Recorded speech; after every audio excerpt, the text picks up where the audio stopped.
Das Deck ist richtig scheiße. Es ist einfach nicht gut. Willkommen zu einer weiteren Ausgabe Top Cut CDH. Heute kein Gameplay, sondern wir geben unsere qualifizierte Meinung ab zu CDH-Commandern.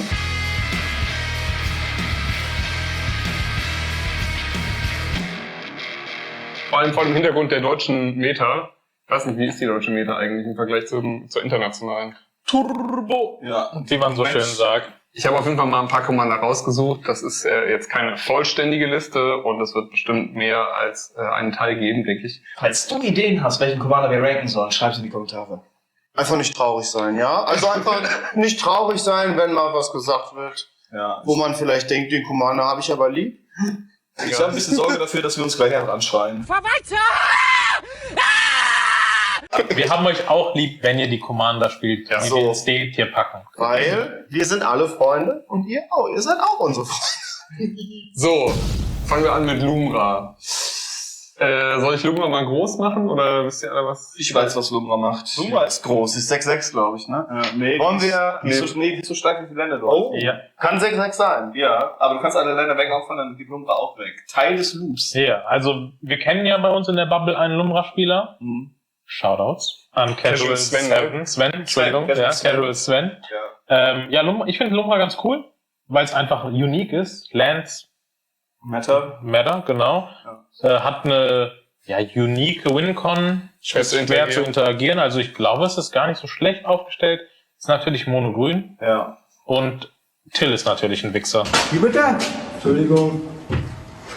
Sie Wichser. Nein. Was halt geil ist, dass Till dieses Deck spielt und man spielt in dem Deck Tiller Engine.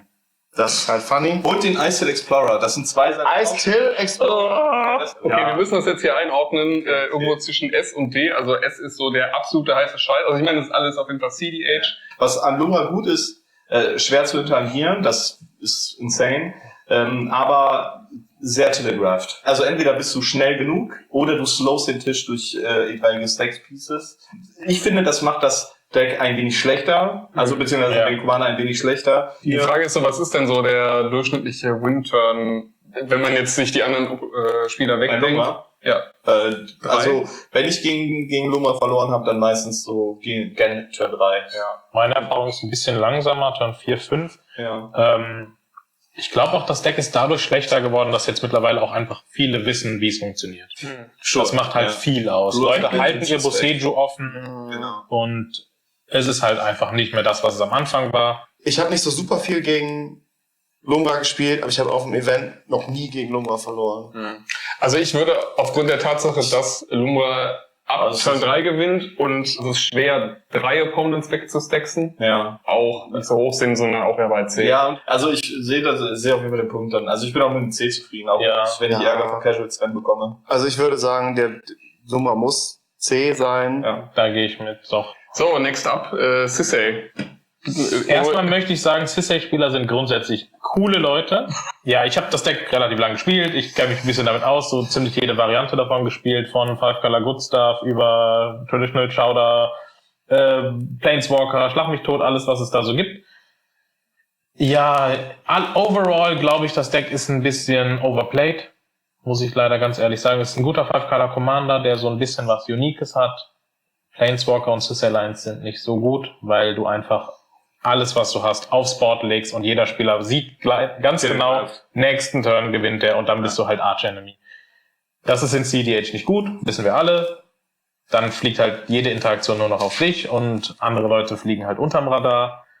Trotzdem glaube ich, dass Sisay gut ist, weil es halt eben auch als Sisay-Line-Variante sehr schwer zu interagieren ist. Wenn es dann irgendwann diesen Critical Mass-Punkt erreicht hat, das sind meine 5 Cent. Allein, dass man die Commanderin nicht nur auf diesen einen Weg spielen kann, wie zum Beispiel Lumra, so macht es in my opinion zumindest besser, weil es ist halt anpassungsfähig auf die aktuelle Meta, so. Und dementsprechend hält sich Sisay ja auch schon seit immer so in der Meta. Ja. Weil man halt so viele Varianten hat. Also es ist für mich kein S-Tier-Kandidat, so. Aber so A oder B wäre ich auf jeden Fall fein mit. Sehe ich ähnlich. Eher A als B. Ja. Ich finde, das ist schon immer noch threatening. Das Deck ist halt, wenn es einmal losfährt, dann sind die Interaction Points knapp ein A. Gehe ich mit. Okay, next up ist Tivit. Was ich irgendwie witzig finde, weil ich habe hier in Deutschland erst einen einzigen Tivit-Spieler erlebt auf Tournament. Der ist gut. Der coolste Tivit-Spieler der Welt. Shoutout an Flo, auch auf der Nationals-Liste ziemlich weit oben, ne? Platz 3. Platz 3, meine ich, ja. Ja. Witzig eigentlich, dass sich da scheinbar keiner ein Vorbild nimmt und auch mal Tivit spielt. Also zumindest kenne ich niemanden. Ja, ich kenne tatsächlich auch sonst niemanden. Bestimmt schon mal gegen einen gespielt, aber mir Ich würde kenne jetzt... noch einen weiteren und also Tivit ist immer ein Problem. Also immer. Ja. So, es ist, also so ähnlich wie Sissay. So klar, du kannst mit dem Commander Dinge machen und die Mainline ist ja hier dieses Type Extra Time Gedöns. So. Aber also ich habe genau so auch schon gegen eine Reverse Thorical verloren mit dem Tivit in Turn 2 oder so. Also ja, also ich glaube, weil das so underplayed ist, gut, wir kennen das jetzt so, aber wenn man gerade halt relativ neu so in der Bubble ist, dann ist das halt auch erstmal ein Deck, was man vielleicht nicht unbedingt so richtig ernst nimmt, bis man mal so eine richtige Packung bekommen hat. Ja. Der Commander ist alles, eine Draw-Engine, Also eine Idee, oder? Mana-Engine. Also ich finde auch, ich glaube, das Deck ist gut. Das spielt keiner, weil das ist skill-intensiv, finde ich. 6 Mana, Commander schreckt ab. Die Mulligans sind hart, weil du kannst dich nicht auf Tivit als Engine verlassen. So, du musst gut wissen, was deine Starthände sind. Und dann ist es aber erstmal Good Stuff. So, also wie schlecht kann es sein? Ja, A oder B? Ich bin eher beim B-Tier. Ich glaube, es ist nicht so stark wie Sissay, aber es ist auf jeden Fall besser als Lumra. Ja. Wenn ihr anderer Meinung seid, ist uns scheißegal, ist unser Kanal. Cool. Next up, Ral. Monsoon Mage. Ral, boah, da habe ich Gedanken zu. Ral ist so eine übelste Glass Cannon. So, und also, wenn es halt einmal losgeht und die ganze Interaction irgendwie rausgefischt ist, so, dann kriegst du es nicht eingeholt. So, wenn wir ganz ehrlich sind, klar, es kann bricken, aber die Combo-Rate, die das Deck für sich im Spiel mitbringt, ist also genial. So, ne? Aber wie gesagt, es ist halt eine Glass Cannon und du brickst halt gegen ein Counterspell und dann machst du, oder gegen ein Silence, dann machst du, Ja, aber auch nur in den Turn und ich finde es schwer, Ral so richtig ins Loch zu schicken. Ja. Sondern das geht ja den nächsten Turn in der Regel einfach von vorne los. Ja, aber das kommt auch ganz stark drauf an. Also mein Plan gegen Ral ist eigentlich immer derselbe. Ich mull auf den Fisch. Ja, Wenn ich einen Fisch habe, dann gewinnt Ral auch nicht mehr. genau. Ne? Und dann ist das Game auch einfach für Ral zu Ende, weil der dann entweder irgendwann gebounced wird, wenn es relevant wird, oder der Silence fliegt, oder ich remove Ral halt einfach early, wenn ich keinen Fisch habe, damit der andere Fisch nicht zieht. Alle werden mit einem Ral am Tisch immer sofort spielen, mit dem Hintergedanken, da kommt ein Turn 2 Storm. Ja, genau. Und das ist das Problem. Deswegen finde ich das Deck auch einfach nicht gut. Weil es einfach so leicht zu outplayen ist. Du kannst Ral bouncen, du kannst ihn silencen, du kannst deinen Mana-Spell countern. Es gibt, also alle Interaktionspunkte, die du hast, sind da gegeben. Ja. Es ist ein gutes Deck, um durch Swiss-Runden zu kommen. Ja? So, Ja. ne? Aber Top Guard hat es vermutlich deutlich schwerer als ein Tivit. So. Ja, sehr wahrscheinlich schon. Genau. Tja, klingt weiß ich nicht, ist das B oder doch schon C? Ich sehe es bei einem C bis D sogar. Ich bin nicht so high auf Ral Hot Take. tatsächlich. Ja, ne, es ist ein Hot Take, keine Frage. Ich finde das Deck nicht so gut, wie es nach den Stats wirkt. Ich würde es immer locker über Lumra spielen, aber C ist fein, ich finde es besser als Lumra. Ja, wir können es ja in C über Lumra packen. Da machen wir noch in den Tiers. Nee, kann ich nicht mehr verpacken. Anyway, so, next up. Chunky. Chunky. Ich habe auch da Gedanken zu. Ich finde Chunky unfassbar schrecklich. Ich spiele nicht gerne selber Chunky. Ich spiele unfassbar ungern gegen Chunky, weil also Chunky-Spieler so irre verantwortungslos sind. Die machen einfach und machen, weil nicht die Spieler das Deck bringt das mit sich. Ne? Also es ist nie deterministisch, du musst immer puzzeln und ja, du kannst maybe early in dein Screen Food Chain kommen oder Tutoren finden, die dir das suchen oder du kannst aber auch ein Arcane Signet, ein Mental Wisdom und Soaring finden. Ich mache mich jetzt richtig unbeliebt, weil ich weiß, dass Italien in der Community sehr beliebt ist. Das Deck ist richtig scheiße. Es ist einfach nicht gut. Ja, ey, ich gehe da mit. Ja, ich gehe da voll mit. Ich finde auch, wenn ich gegen Italien spiele, freue ich mich, weil ich weiß, die Odds, dass ich gewinne, sind gerade super hochgegangen Und ich spiele aber auch immer Decks, wo Etali halt einfach nichts finden kann, so. Wenn ich Rocco spiele, war es ja, okay, Etali kann Foodchain finden, die Chance ist halt 1:99, das passiert halt nicht. Und das findet er nicht, findet nichts in meinem Deck. Ja, ich habe so viele Games gehabt, wo einfach Etali irgendwie 4-mal flippt und einfach nicht gewinnt. Und ich habe das Gefühl, dann kommt noch hinzu, dass super viele Leute so das als ihr erstes Deck spielen. Das finde ich absolut. Das ist auch völlig ungeeignet. Also es ist Und dann ist wirklich, dann ist halt echt Arsch. Also das ist ja wirklich ein Arsch, wenn so Noobs da sitzen mit dem Deck und dann irresponsible spielen und irgendwie Sachen. Ja, okay. Noob sein ist voll geil, ist chillig. Ja. Ist ja cool. Je mehr Leute kommen, desto besser. Spielt auch, was ihr wollt. Ne? Lasst euch nicht von uns sagen, was ihr spielen sollt, aber wenn ihr das erste Mal auf einem Turnier seid und ihr habt Etali das erste Mal dabei, dann ist das halt doof. Es sei denn, die haben schon Du halt 50 neue Karten siehst. Ja, genau. Man Kingmake damit, ne? Ja. Absolut. Ja. Also wenn ihr 30, 40 Testgames schon drauf habt, könnt ihr auch gerne einfach mit dem Deck mal in ein Tournament reingehen, wenn ihr halt wisst, was ihr tut, was eure Outs sind. So. Genau. Wenn das halt nicht der Fall ist, so, also ich war auch schon auf dem Turnier und dann habe ich gesagt, dann spiel's jetzt aus, so, weil so lernst du's, weißt, also, und dann überlegt, ich könnte ja das und das und das. Du musst dich jetzt leider entscheiden. Es sendet super krass mit Spells, mit denen super easy zu interagieren ist. Du machst halt irgendwelche Rituals und auf dem Weg hin zum ersten Italicast passiert so viel, wo einfach Leute, die wissen, was passiert, so die stoppen dich einfach. Wie oft ich schon erlebt habe, dass Leute irgendwie, ich habe hier einen uncounterbaren Etali, weil du einen Delighted Halfling resolved, ja, aber alle 3 Spells oder 4 Spells, wie auch immer, die du danach castest, dann counter ich halt die. Mach halt sofort die NBT auf und also. Ja, Italien ist scheiße, scheiße ist D, würde ich sagen. Ja, ich sehe es halt wirklich im Detail. Oh, sorry. Sorry, not sorry. Also es gibt Möglichkeiten, mit Etali gut zu werden, aber das ist dann halt mit Game Knowledge und Wissen. Aber Etali auf D ist echt super. Ja. Und Scheißspieler gibt's überall. Speaking of, next up ist Kinnen. Ich hasse Kinnen. Ich hasse Kinnen auch schon. Ohne da jetzt alle Fronten zu wollen, aber liegt auch ein bisschen an den Leuten, die Kinnen spielen. Ohne euch fronten zu wollen, aber wenn ihr Kinnen spielt, seid ihr Wichser. Also selbst David, unser lieber Co-Host, sagt von sich, ich spiele Kinnen, weil mir Beliebtsein nicht so wichtig ist. Ja, aber nichtsdestotrotz sind wir uns einig, dass das Kinnen übers Dessert ist. Es ist eins der besten Texte. Kinnen ist einfach... Also, da gibt's leider keine 2 Meinungen. Ich habe selber ein Turnier auf dem Deck gespielt und darf mich selber den besten Kinnen-Spieler in der Kölner Bubble nennen. Ja. Shoutout David und Abdi.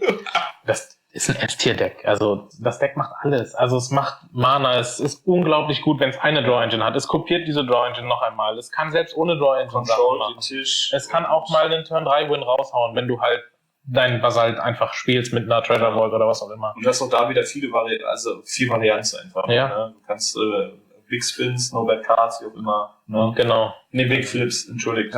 Ist S. Das ist Labubu von Magic, so. Komplett Arsch, aber das Deck ist S. Ja. Das ist einfach, S für Schweineschmalz. ja, gut, ein bisschen Abwechslung. Vivi. Ich finde, Vivi ist ein gutes Deck, ist deutlich besser als Ral. Ist auch ein Storm-Deck, so letztendlich nur einfach ein besseres. Wenn Vivi brickt, ist Vivi eine Bank. So, Vivi bringt Mana mit, Vivi ist insane gut. Ich würde so weit gehen, Vivi auf A zu setzen und das jetzt einfach kurz nochmal hier nachher auf den Kopf zu treten. So. Ich weiß nicht, ob ich es im A-Tier sehe, aber auf jeden Fall im hohen B-Tier. Es ist ein sehr cooles Deck. Es ist deutlich controlliger als Storm-Deck. Ja. Ne, es kann halt beides machen. Es kann voll abgehen, wenn du halt early deine Curiosity bekommst. Es kann aber auch einfach das langsame Game spielen und dann irgendwie erst Turn 6, 7 mit einer Curiosity kommen. Nein, Ono. Soll die Scheiße. Ja, okay, also ich bin mit dem B wahrscheinlich auch noch zufrieden, wobei ich es halt eher bei A sehe tatsächlich. also ich finde nicht, dass es besser ist als Ral. Also mein Hot Take vielleicht dazu ist, dass einfach eine scheiß Farbkombi ist. Vivi wäre gerne Ral. Dann denkt man so, ja geil, wenn ich jetzt Ral wäre, könnte ich gewinnen, aber als Vivi bin ich zu slow. Es gibt 2 Vivi-Spieler, die in Deutschland sehr erfolgreich, also Coach G ist jetzt nicht so turnieraktiv, aber macht ein gutes Ding. Und ich glaube, in der Hamburger Bubble, meine ich, gibt's noch einen, der sehr erfolgreich ist oder war. Ich weiß nicht, was er momentan spielt. Es ist halt auch ein ganz anderer Take von Storm. Ne? Es ist nicht einfach nur, du stormst gottlos rein, sondern du stormst dann rein, wenn es gerade gut ist. Und du kannst das protecten. Deck, genau. Das Deck spielt halt actually Counter Magic. Ja, genau, richtig. Und die Counter Magic hilft dem Deck ja. Ja, so. Exakt. Und Vivi ist dazu auch noch ein Outlet. So.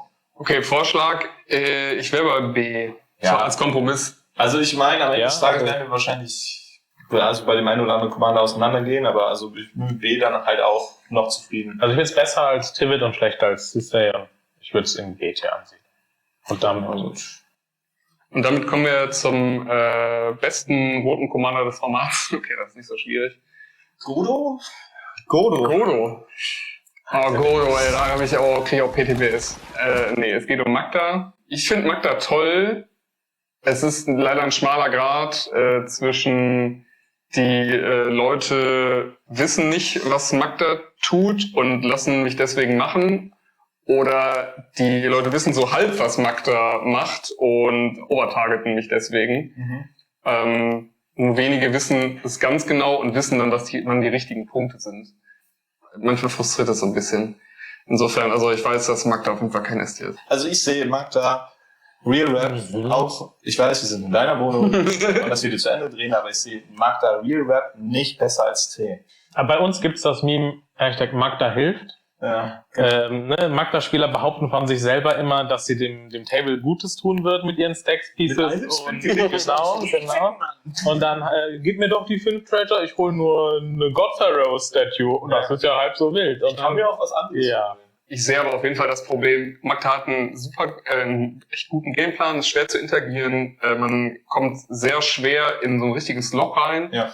Aber ich glaube, bei Play to Win hieß es ist ein Ballon-Deck, weil es ist nicht so, das kommt nicht aus dem Nichts, sondern du siehst halt vorher, was kommt. Der Ballon wird aufgeblasen und dann platzt der irgendwann, aber man sieht es halt kommen.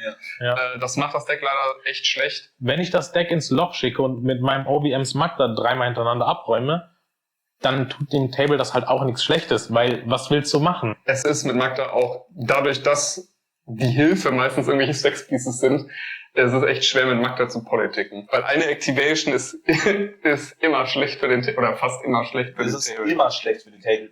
Magda ist immer schlecht für den Table. Magda macht nichts für die Table. Magda macht nichts dafür, dass das Game lange geht, dass Leute ins Game kommen. Magda macht das nicht. Magda schaut auf sich. Magda sagt dann zwischendurch, ich kann mal was anderes. Mann. So. Ich glaube, Magda ist A. Ich finde Magda super geil. Das ist, Danke. Hey, Alter, so oft sitzt du da und Magda hat einfach alles.